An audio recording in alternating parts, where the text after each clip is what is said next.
You ever find yourself sitting in the driveway, the engine's off, lights are out, been home for 20 minutes, you can't bring yourself to open the front door? You're just sitting there, breathing, trying to shed the skin of the guy who had to fight for his life at work all day so you don't walk in the house and bleed on the people who didn't cut you. Or you ever stay up till 3 a.m. staring at a water stain on the ceiling, just tracing the edges of it in the dark while the house is silent? You're not thinking about the roof leak. You're thinking about the 3 months of savings you don't have. You're thinking about the look on your kid's face when you snapped at them over a dropped glass of milk. Not because of the glass, but because you're carrying a weight they can't even see. We spend our whole lives trying to build a fortress for them. We sweat, we grind, we lose sleep, we fight wars inside our own heads that would level a city. And here's the kicker: they aren't ever going to see the blueprints. They're never going to know the cost of the lumber. Welcome to the garage. I'm Greg, and today we're doing a dad audit on the things our kids will never know and why making it count is the only thing that actually matters. So if you're pulling up a chair for the first time, let me get the record straight. I'm not a parenting expert with a PhD or a clinical office. I'm a man with 50 years of mileage and a trail of wreckage behind me that would make a junkyard look organized. I fathered 10 kids. 10. That's 10 different souls I've been responsible for. And for a long time, I didn't have the tools to lead a single one of them. I've walked through 3 failed marriages and 4 failed versions of myself as a father. I've been the guy who ran away, and I've been the guy who stayed, but wasn't really there. I also know the pain that no man should ever have to carry. I sat in a hospital room and watched my 5th-born child take his last breath at just 6 days old. But for the last 18 years, I've been fighting for redemption. I've been in a beautifully troubled marriage for 10 years now, raising 4 daughters and a son under this roof. I finally learned that being a man isn't about never failing.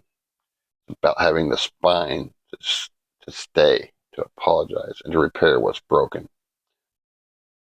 I've made the mistakes, so you don't have to. Now let's get back to that war in your head.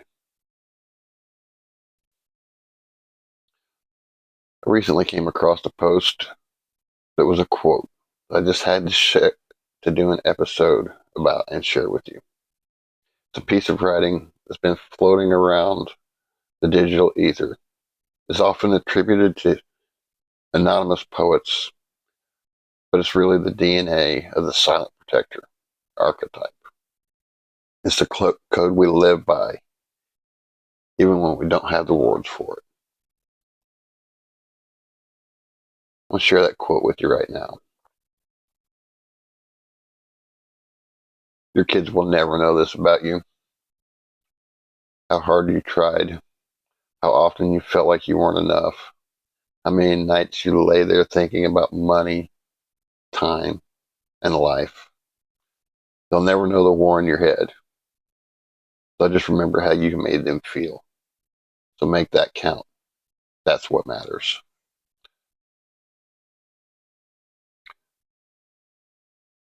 So let's strip this down and see how it actually runs in the real world. Your kids will never know this about you. This line is about the parental veil. We grew up in an era where being a man meant being a brick wall. No emotion, no cracks. While we evolved to be more present, that veil remains. It remains because we protect their innocence by hiding our instability. According to the Pew Research Center, fathers today are blending the roles of provider and nurturer more than ever before, creating a complex internal pressure that children are and should be oblivious to.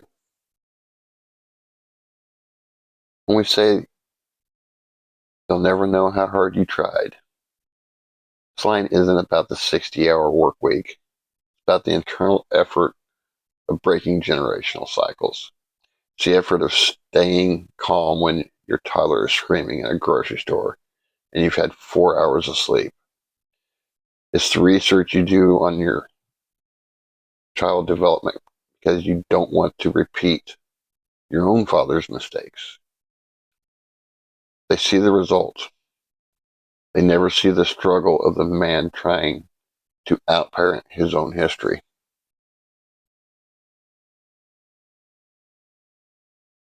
And when we say they'll never know how often you feel like you weren't enough, this line addresses the imposter syndrome of fatherhood.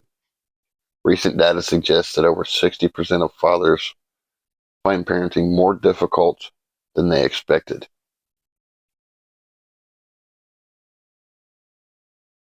When we look at the other perfect families and feel like a fraud, but that feeling, that not enoughness, is the indicator that you actually are and you actually care. A bad father doesn't worry about being a bad father. They'll never know how many nights you lay there thinking money, thinking about money and time and life. These are the big three. Let's address money first. The American Psychological Association notes that financial pressure is a leading stressor for men. You're worried about the mortgage while they're worried about a Lego set. When we address the time issue, we're thinking about the time poverty we feel, trading their childhood for the money to fund it. Thinking of life, we're thinking of the existential fear that we aren't leaving a legacy, just a pile of bills. Saying they'll never know the war in your head. This is about the mental health front line. Men are twice as likely to experience depression and anxiety during fatherhood than the general public. But 40% of men won't talk about it. We mask it as irritability or working late. It's a silent war. And if you're fighting it alone, your perimeter is going to fail. But yeah, so just remember how you made them feel. And this isn't the emotional echo. Science confirms that parental warmth is a massive predictor of a child's social and emotional success. They won't remember the brand of car you drove. They'll remember if you were a safe harbor or a ticking time bomb.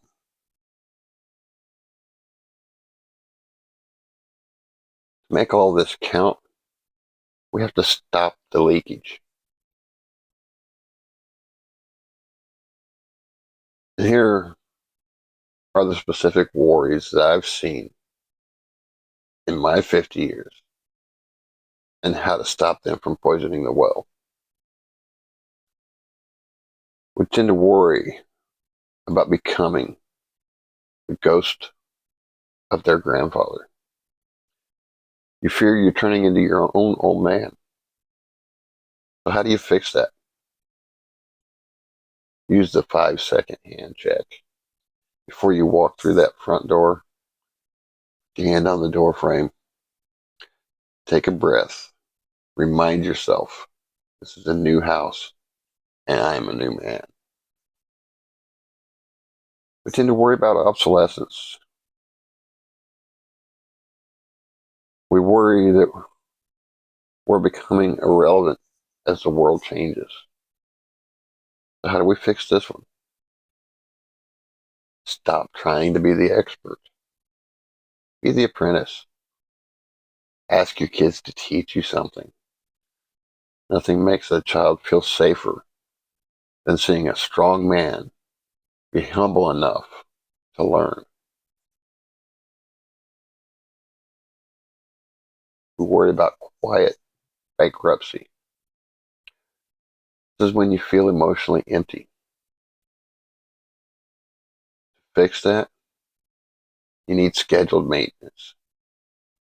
You wouldn't run your truck 100,000 miles without an oil change. Take 15 minutes of silence. Or get a hobby.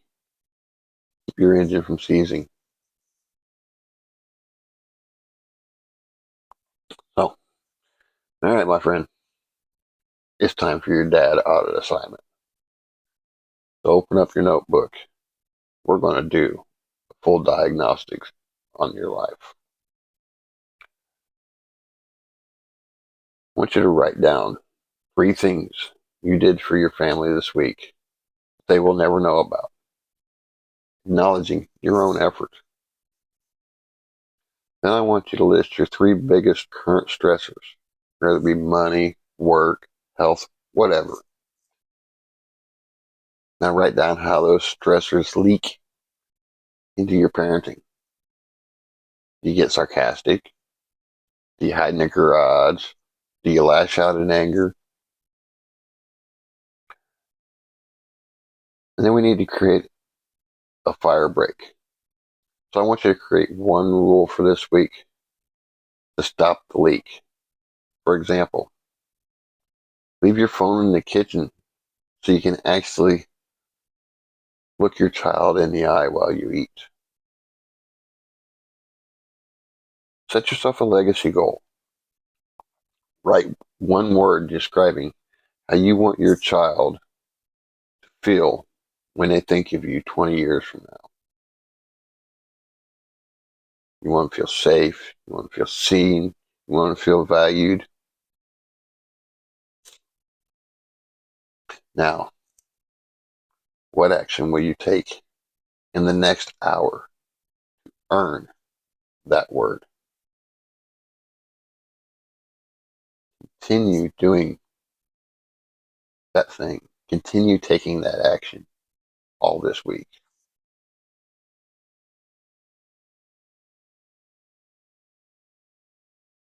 But we have to address the negative side of this too. So, if the war in your head is becoming a massacre, you're going to have to call for backup. Staying silent isn't strength. It's a liability to the people you love. If you're struggling, reach out to the National Alliance on Mental Illness, or NAMI, for support. I'm going to put links to all these resources in the description. If the pressure is reaching a breaking point, call the 988 Suicide Crisis Lifeline.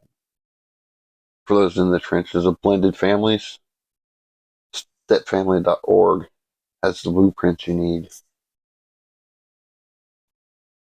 I want to take a moment here to talk to those kids. So, round up your kids. And I'm going to tell them something that you may not have the words for. I'll give you just a moment. Pause the video if you have to.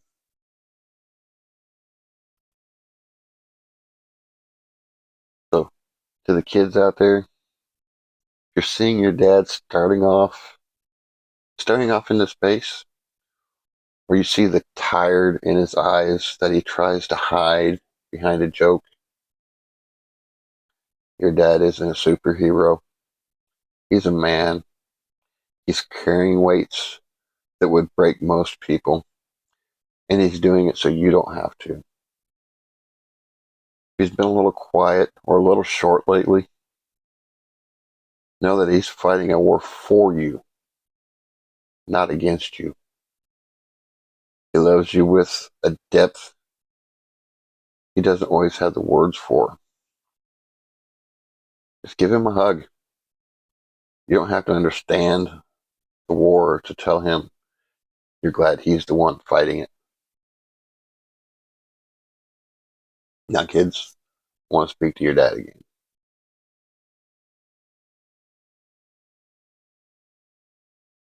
So, my friend, the fact that you're worried about being enough is the proof that you are enough.